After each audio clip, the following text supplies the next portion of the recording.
இஸ்ரேலுடைய உச்ச தலைவர் சுப்ரீம் லீடராக இருக்கின்ற ஆயத்துல்லா அலி கொமேனியை கொலை செய்வதற்காக இஸ்ரேலின் மொசாட் உளவு அமைப்பு குறிவைத்து பல தாக்குதலை நடத்த முயன்றது.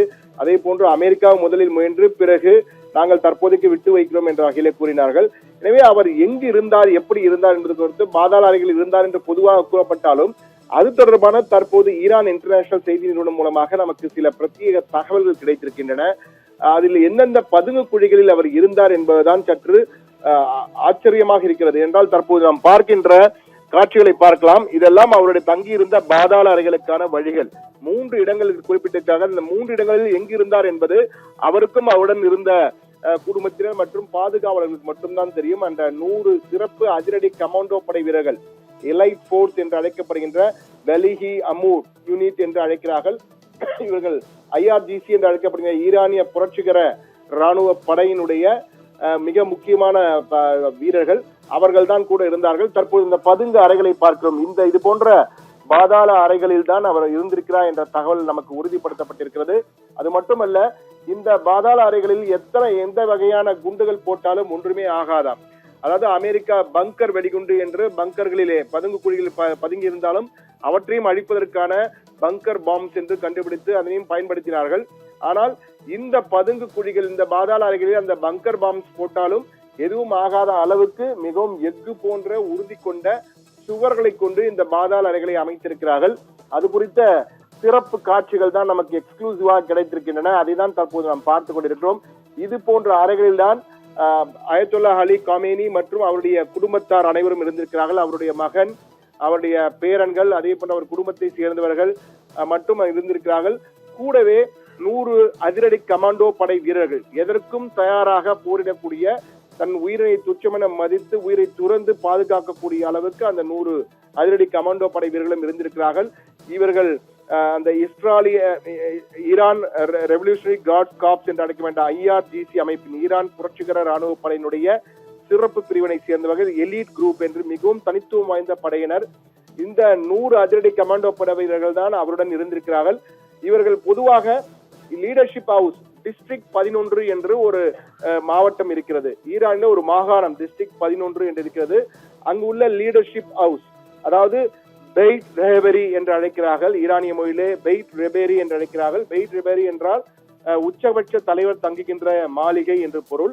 அந்த லீடர்ஷிப் ஹவுஸ் என்று அழைக்கப்படுகின்ற அந்த இடத்தில் தான் அவர் தங்கி இருந்தார்.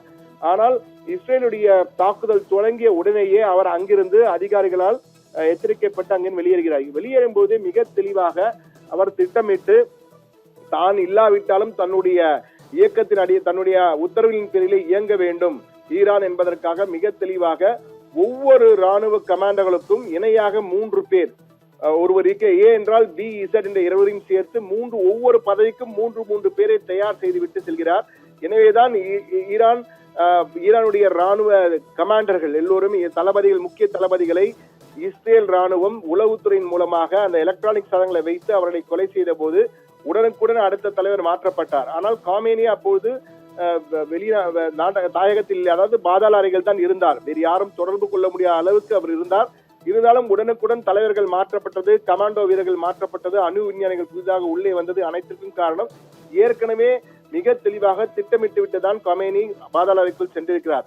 அது மட்டுமல்ல, தான் இருக்கும் இடம் வேற யாருக்கும் தெரிந்துவிடக் கூடாது என்பதற்காக ராணுவ உயர் தளபதிகளுக்கு கூட அவர் எங்கிருக்கார் என்பது தெரியாத அளவுக்கு மிக தெளிவாக அந்த எலக்ட்ரானிக் உபகரணங்கள், செல்போன் வசதிகள் கிடையாது, எந்த விதமான எலக்ட்ரானிக் உபகரணம் கிடையாது. வேறு யாருமே நேரடியாக ஒருவர் தான் தொடர்பு கொள்ள, உதவியாளர் ஒருவர் தான் தொடர்பு கொள்ள முடியும். அவரும் யார் அந்த உதவியாளர் என்பதை கண்டுபிடிக்க முடியாத அளவுக்கு மிக தெளிவாக திட்டமிட்டிருக்கிறார்கள்.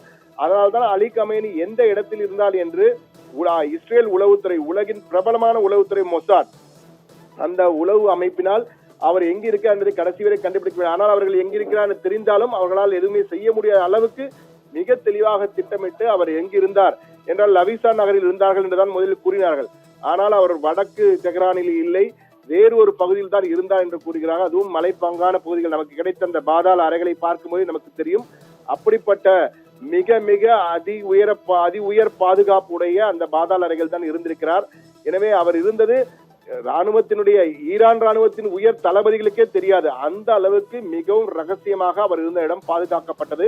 தற்போது அவர் வெளியே வந்து அமெரிக்காவின் கன்னத்திலே அறைந்து விட்டோம், அதனால் அவர்கள் பதுங்கி போரினை நிறுத்திவிட்டார்கள், போர் நிறுத்தம் செய்து விட்டார்கள், எங்களை சீண்டினால் மீண்டும் பயங்கரமான பதிலடி கொடுக்கப்படும் என்ற வகையில் எச்சரிக்கை கொடுக்கும் வகையில் வெளியே வந்து பேசினார். ஆனால் பொதுவாக காமினி வெளிவட்டாரங்கள் வருவதே இல்லை. அவர் இந்த லீடர்ஷிப் ஹவுஸ் என்ற இடத்திலேயே தான் பேசுவார். அங்கு என்ன உரையாற்றினாலும் அந்த இடத்திலிருந்து தான் உரையாற்றுவார். அவைதான் வெளி இடங்களுக்கு கொடுக்கப்படும். தற்போது அந்த பாதாள அறைகள் இருக்கும்போது அவர் எங்கிருக்கிறார் என்பது அவர் குடும்பத்தாருடன் தான் அவர் அழைத்து செல்லப்பட்டார். குடும்பத்தாரும் அந்த 100 கமாண்டோ படை வீரர்களும் தான் அவருடன் இருந்தார்கள், மற்ற யாருமே அவருடன் இல்லை என்பதால் அவர் இருக்கிறாரா இல்லையா என்பதே சந்தேகமாக இருந்தது. ஆனால் தற்போது வெளிவந்து பொதுமக்களிடம் உரையாற்றிய பிறகுதான் காமேனி உயிருடன் இருக்கிறார் என்றும் உறுதியான தலைமையாக இருக்கிறார் என்பதும் வெளியே தெரிய வந்திருக்கிறது. ஆனால் தற்போது அவர் எப்படி இருந்தார், எப்படி ஒளிந்திருந்தார் என்பதையெல்லாம் கண்டுபிடிக்கும் வகையில் இஸ்ரேலின் உளவு அமைப்பான மொசாட் மிக தீவிரமாக இறங்கி இருக்கிறது. ஏனால் மொசாட் அமைப்பின் சேர்ந்த பலர் ஏற்கனவே ஈரான் ராணுவத்திலேயே ஊடுருவிருக்காங்க என்பதும் கண்டுபிடிக்கப்பட்டு பலர் தற்போது கைது செய்யப்பட்டார்கள். சிலருக்கு தூக்கு தண்டனையும் கொடுக்கப்பட்டது. ஆனால் தற்போது இது எப்படி இந்த தகவலை நாங்கள் விட்டுவிட்டோம் என்ற வகையிலே மொசாட் அமைப்பு மீண்டும் தன்னுடைய கட்டமைப்பை சீரமைத்து உளவுத்துறையை மேலும் வலுவாக்கி இருக்கிறது. இது போன்ற பாதாள அறைகளுக்கு சென்றால் அதை கண்டுபிடிப்பதற்கும் போதிய உளவினை செய்ய வேண்டும், உளவு தகவலை சேகரிக்க வேண்டும் என்ற வகையிலே தன்னுடைய மொசாட் அமைப்புக்கு உத்தரவிடப்பட்டுள்ளதாக இஸ்ரேலில் இருந்து வரும் தகவல்கள் நமக்கு தெரிவிக்கின்றன. ஆனால் தற்போது கமேனி அந்த 11 நாட்கள் எங்கிருந்தார், எப்படி இருந்தார் என்பது குறித்து வெளியாகிருக்கும் இந்த பிரத்யேக தகவல்கள் முதன்முறையாக தற்போது இந்திய தொலைக்காட்சியில் நாம் வெளியிட்டிருக்கிறோம்.